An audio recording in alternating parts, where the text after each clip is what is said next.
বেশ কিছুদিন থেকেই আলোচনায় স্থানীয় সরকার উপদেষ্টা আসিফ মাহমুদ। বিতর্কও পিছু ছাড়ছে না তার। বিমানবন্দরে অস্ত্রকাণ্ডের পর এবার চাঁদাবাজিতে এসেছে তার নাম। তবে এসব কিছুকেই উদ্দেশ্যমূলক বলে দাবি করছেন তিনি। এর সাথে ভাই আমার কোনো ধরনের সম্পৃক্ততা নাই এবং আমার মনে হয় না এখনও কেউ এরকম কোনো প্রমাণ দিতে পেরেছেন আমার সম্পৃক্ততা আছে। বরং আরও যা সাক্ষাৎকার নেওয়া হয়েছে, এই সাক্ষাৎকারটা একজন রাজনৈতিক নেতার বাসায় একজনকে জোরপূর্বক নেওয়া হয়েছে বলে যে অভিযোগ এসেছে এটাও অত্যন্ত গুরুতর একটা অভিযোগ এবং সেটা পরিবারের দিক থেকে এসেছে, যথেষ্ট রিলায়েবলও এখন পর্যন্ত মনে হচ্ছে।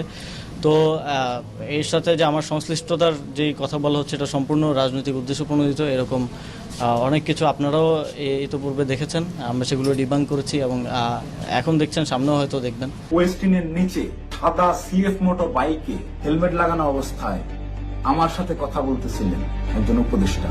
সেই উপদেষ্টা